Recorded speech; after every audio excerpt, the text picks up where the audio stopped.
So now when the eldest broke the seal and took the Hulk from Bruce, little did she know that she started something that's going to be a huge problem down the line. So with that said, if you're enjoying these videos, be sure to drop a like, subscribe if you're new to the channel, and don't forget to hit that bell up top to get all notifications. Alright, so getting back into Infernal Hulk with issue 3. This starts out by giving us a deeper look into what's been going on with Bruce and Betty, which is something that we've got a quick glimpse of in the first couple of issues, with the two of them living what seems to be a normal life out in Indiana under the names of Heather and David Hamilton. But before we continue their current situation, we jump back to 3 months ago in the Requiem plane after the eldest had taken the Hulk from Bruce, with Bruce trying to climb himself and Betty out of here and back up to the surface, which would at least lead them back up to Las Vegas, Nevada, like we saw in the previous Hulk series. But even still, with Bruce climbing out of here with Betty on his back after everything we've seen happen, it's a tall order. And the distance that he would need to climb to get back to the surface, it's ungodly. But even still, he goes for it. And at one point, his hand slips, and they nearly fall all the way back down, only to be saved by Scar just in the nick of time, since he was one of the other gamma-powered individuals who were already down there, who the eldest was using to build a new abomination so she could fight the Hulk and separate it from Bruce. So with Bruce and Betty trying to return from the Requiem plane, fortunately enough for them, Scar was still here and he was able to help them out. But then it jumps back to the two of them now, in almost like a day in the life type of thing, with Bruce getting up, making coffee and breakfast before they head to work. And at one point, Betty's like, "Did you look at the freezer?" You know, the normal stuff you hear when you're living with your lady. But as it would seem, it's stuff like this, along with Betty asking if she should wear these earrings that Natty from the last issue got her, which are like a welcome to the team gift. And Bruce was like, "Yep, you gotta wear them because if you don't, she'll be sad." Like a grandma sweater situation. But on the surface, it would look like these are the most pressing issues in their life right now. Like the world's falling apart while they're living in this bubble with normal people issues. But then there's a moment here where Bruce notices a bandage on Betty's wrist, and she just tries to brush it off like, "Oh, it's nothing, just a scratch." And the two of them continue to make their way to work. But that in itself is a clear indication of Betty hiding something. And we'll learn more about what's going on with that in a moment. But heading to work, they pass a traffic camera, and Bruce is like, "I see it." But as they make their way, there's this old guy on the side of the street with a sign with the words written in green, and we can only see part of it, with it saying a name up top: "Is coming, do not think to escape his wrath," likely referring to the Hulk and the state of the world right now. But as they pull up to the stoplight, and Bruce can't run it because there's a traffic cam and they're trying to lay low, but when he pulls up to this red light, him and this old guy have this stare down. And in Bruce's mind, it causes him to have a bit of a "what are you looking at" moment, where he just hulks out, smacks the dude, and has his hat and the sign flying. And this isn't what actually happens. And I don't even think this is Bruce for that matter. But as soon as the light turns green, they continue on their way. But then when Betty asks Bruce, what was that guy's problem? Bruce acts like he didn't even notice the guy, which now lets us know that both Bruce and Betty are hiding something from each other. And now going into the workplace, because they both work at this Healthy Garden vitamin factory. And the people they work with, they're a little weird. And I mean, for the most part, they seem normal, but even their normal behavior, air quotes, it's a little strange. Because in the last issue, Natty specifically mentioned that her son's a soldier at Fort Campbell, and they won't let them talk about what they're doing. But now it's the complete opposite, because when we come back, she's showing everyone videos that he sent her, where he's doing what she calls battle drills or something. So it's a bit inconsistent in a very creepy way. And now Ricky from before, he kind of makes fun of Natty for calling it battle drills or whatever. So Betty goes to make Natty feel better by telling her they're just jealous. "Show me your handsome son's videos, please." So right there, Ricky's like, "Oh, Heather's smart." You know, Heather being Betty. And he frames it like, "Oh, this is her first month and she's trying to get in good with the HR. So Bruce steps up and he's like, "No, that's how she is. She's not faking it. She cares about people. She's the best." And now, just as a reminder, in issue 1, we saw what the Infernal Hulk was up to and how it had plans for Bridger leading its army, so kind of keep that in the back of your mind for a little bit. But in the here and now, after Betty says these kind words to Natty, it's not too long before her attention is taken by the news broadcast on the Infernal Hulk. And that's where Betty starts to zone out and dig under the bandage on her wrist. So quickly Bruce steps in and he makes an excuse so he can get Betty out of there so they can get a moment alone and have a talk. And he tells her that he'll just take her home and say that she got sick. But Betty says here, "No, I'm fine. That was the first time I'd seen the eldest since everything. It doesn't control me anymore. It can't hurt me." So Bruce tells her, "We have to be careful here, Heather. These people can never know who we are. I know it's not perfect, but we finally have a chance at life here. A house, friends, jobs where people don't get hurt. We're safe here. So she just tells him, yes, dear, and they head back out. And when they do, I like how we get a bit of the Gestalt theory, with it seeming like she has these horns on her head. But later on that evening after work, when Bruce tells Betty that he's going to bed, he asks if she's coming too. But Betty doesn't respond at first. She has her headphones on. But when Bruce gets up and puts his hand on her shoulder, she's just like, oh, I think I might stay up a bit. And I'm just like, you heard him when he asked you the first time. But after hearing this, Bruce has another one of those moments where on the outside he's like, okay. But then there's a Hulk response where it's like, sounds good. But it's not good. It's not okay. And once again, these moments are these Hulk flashes, which sounds like something that just happens to your body after a certain age. Like, oh, I'm having Hulk flashes. But these aren't actually happening. He's not literally hulking out. But he's also not telling anyone about this either. But on the way to bed, Bruce gets a text that says, you're a hard man to find these days, David Hamilton, which lets us know that someone's figured him out. And I wouldn't doubt that this someone has access to traffic camera footage. But after Bruce goes to bed, hours pass and he notices that Betty still hasn't gone to bed yet. So he heads back downstairs to go check on her. And when he does, she lets him in on a very disturbing truth. But at first, he just finds her sitting on the kitchen floor in a very concerning state. And all she says at first is, I couldn't open the ice cream.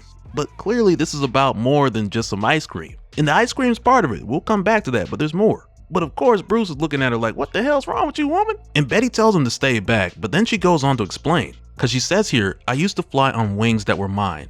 I flew across oceans, over the ice caps, through live volcanoes. I've flown so high, the moon was all I could see. I've hunted wolves on Mount Wundagore, and now I couldn't open the ice cream. I'm weak and fragile and human. I will not go back to this.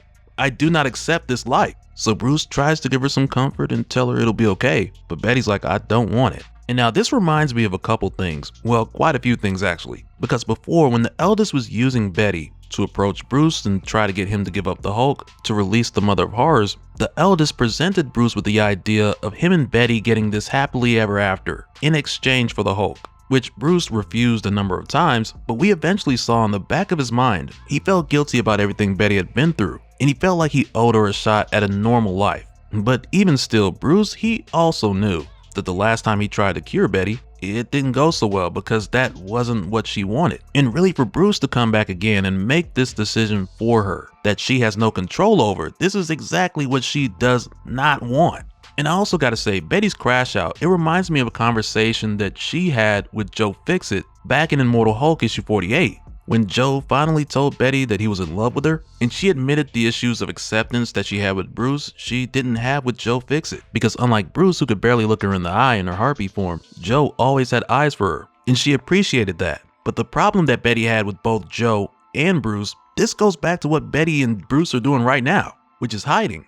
Because their good times, their happy times, they would come and go. It was never perpetual, it was always sometimes. And in this conversation, she got on Joe about a lot of things pertaining to him, Bruce, and the others. And she even called out Joe for hiding a life in Vegas from her. Because unlike Joe, Betty was considering her relationship with every part of Bruce, not just any one particular identity. In the way she sees it, they're just playing through this loop of hide and seek time and time again. So yeah, I say that to say that it's definitely more than the ice cream here. And even with saying that, I don't want to brush over the fact that Betty wants to become Harpy again, because that's a part of it too. But also she's back in a situation that she had no say-so on, and her and Bruce are repeating the same cycle once again. And now later on we see Bruce get a text from the same person who figured him out before, and all it says is backyard, because they've made their way to Bruce's home and it's time to have a talk. And the first thing Bruce says is like, man, it's not a good time, because like we saw him and the lady going through some things. And that's where we see that it's Tony Stark and Reed Richards outside. And that's where Tony's just like, look, we don't have the luxury of good manners right now, Bruce. But even still, Reed is like, how's Betty? Because he still has manners and he's a family man, so he knows things can get a little crazy. And Bruce says here, Tony, Reed, do you have any idea the danger you're putting us in? The lengths we go to just to live here. And Tony's like, this is your mess, Bruce.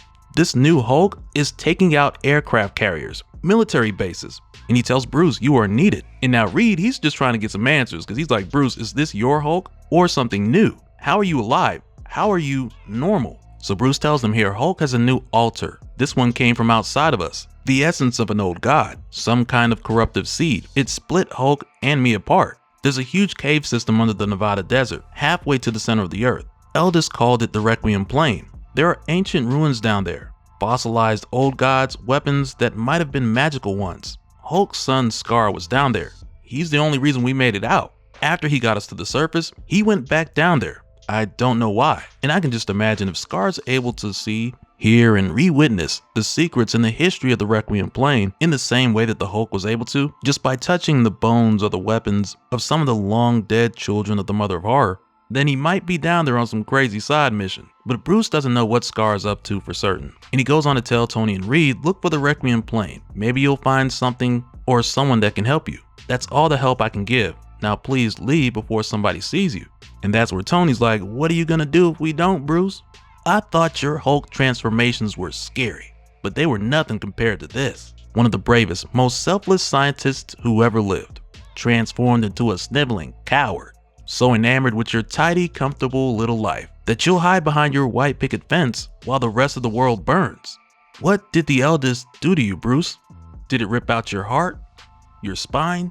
What did it do to make you so small? And now as Tony's saying this, we're given a glimpse of some of the after effects of Bruce's encounter with the eldest.